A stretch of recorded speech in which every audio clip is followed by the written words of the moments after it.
This is the Voice of Freedom on Freedom 107. Joining me in studio is Mayor Steve Mayo of Texarkana, Texas. Thank you, sir, for doing this. Yeah, I appreciate it. Thank you for having me. All right. Let's talk about the stormwater drainage situation. This is something that the EPA handed down, unfunded mandate, and we're having to deal with it at the local level. Talk about the genesis of this, how we got here, and what is next on the agenda for this.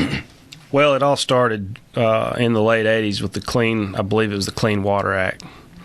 And it's started with the big cities, Dallas, Houston, San Antonio, the big metroplex areas. And they fought it and lost. Dallas paid anywhere from, I saw the fines, it was anywhere from $3 million to $5 million. And they had to set up a mitigation area, a wetlands area. And so, the big cities have fought it and lost. We tried to fight it with a group of around 20 or 30 cities, and in the late 90s, and actually went all the way to the Supreme Court. Really? And the ruling came down, and it was either 05 or 06, and we lost too.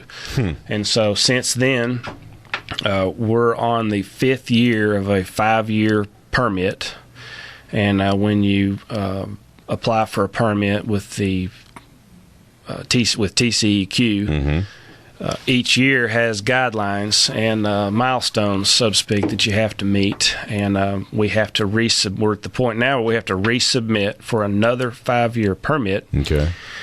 And up until recently, we were led to believe that we were going to have to ramp up our program significantly. Including receiving money to pay for it, right? Yeah. Well, the last 2 years, we have basically been eating the funds. We've been funding it ourselves without passing it on, taking it from various areas. The last 2 years, not various areas. I believe we took it right out of the water department. Okay. This is the last 2 years. We did $250,000 last year and $500,000 this year. I see. Now, who sets that rate? Is it TCEQ? Is it EPA? Who sets the rate that you have to pay? We set the rate.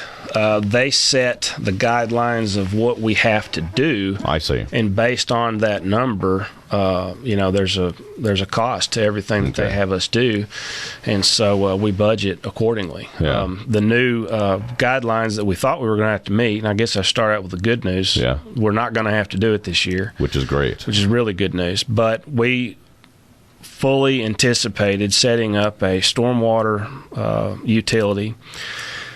It was going to cost every household in the city $6 on top of their water bill per month.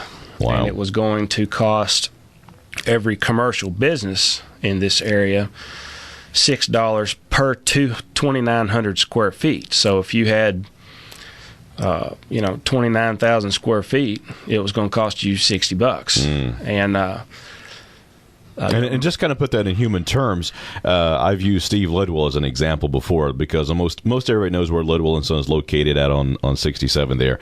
What would the estimated cost be for someone like that? Several $1,000s per month. Per month. My business, it would have cost us anywhere from $1,200 to $1,500 a month. Yeah, that's amazing. And the businesses our size, and we just can't handle that. Local businesses cannot handle that. The Lowe's of the world, Walmart, they're used to doing this. Now, I'm not saying they like it. Sure, but they at least anticipate it. They're used to it in the big cities. They're aware of it, but you have the local guys like myself, Steve Lidwell. Sure. Any of the property owners around here, manufacturers, they're not used to this, and we're not ready for it. The economy's not where it should be. It's just an example of the EPA overstepping its bounds, getting our life, and they need to get out of it. Sure.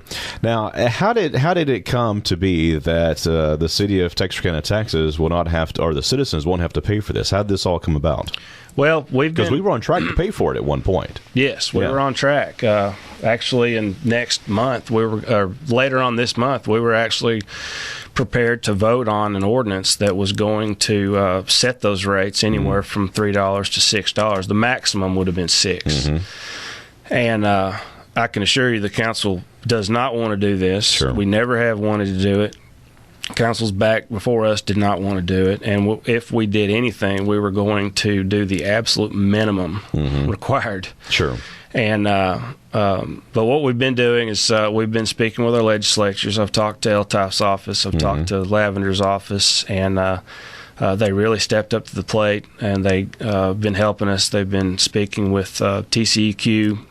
We actually had a conference call last week with the executive director of TCEQ and in Lavender's office in Austin, and he's taking this very seriously. And if it hadn't been for Representative Lavender, we'd be in bad trouble. We met with them, conference call, our entire staff here at City Hall with them in Austin, and they informed us that as long as we keep doing what we're doing and maintain the program we have, we should be fine.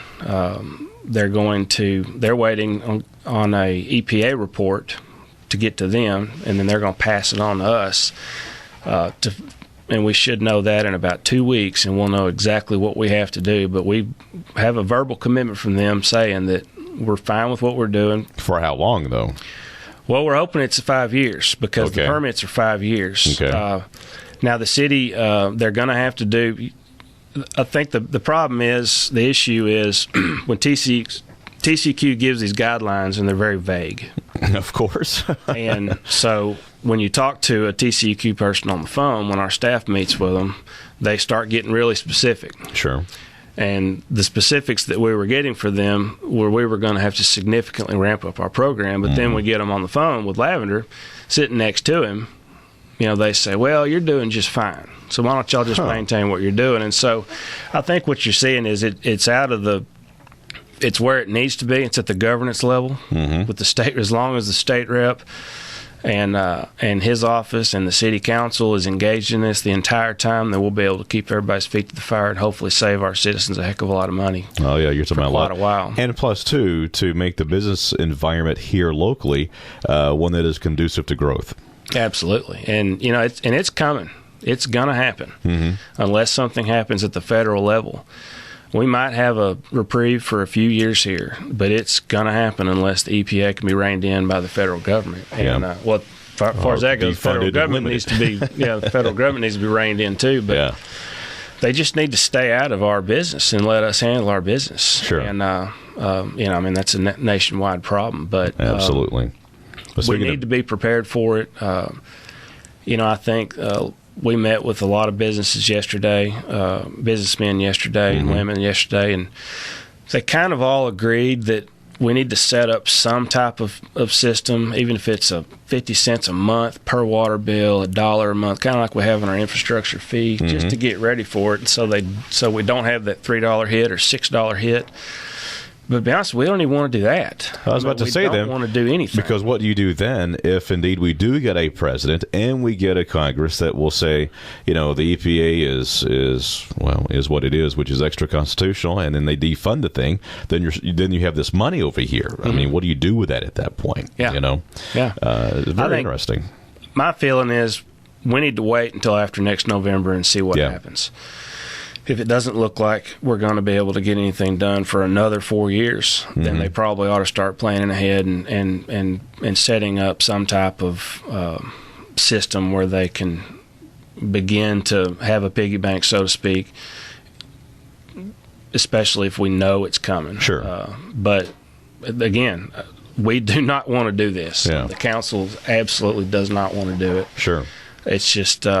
we're going to have to comply by the law, but for now we have got a little reprieve going, so we'll just see where it goes. In closing, are you glad that this is something that will be probably one of your last big things as mayor? Yeah, I was really concerned about this. We've been concerned about this for 5 years.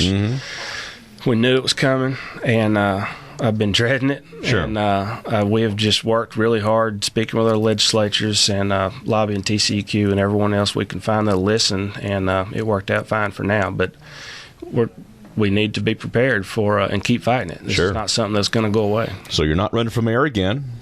I'm not sure yet. You're not sure yet? Leaving the door open? Yeah. I'll be thinking about that. Okay. I got another few weeks. Sure. I've had a good time, and it's been a great experience, and it depends on which day they ask you, huh? Yeah, that's right. Got a 4-year-old and a 1-year-old at home, and I'm not going to miss a T-ball game. So it takes an enormous amount of time. And sure. I've lived here my entire life, and I'm not going anywhere, and I love Texarkana, and we'll just see what happens. Excellent. Good. Well, I appreciate you stopping by and doing this. Thank you. Thank you.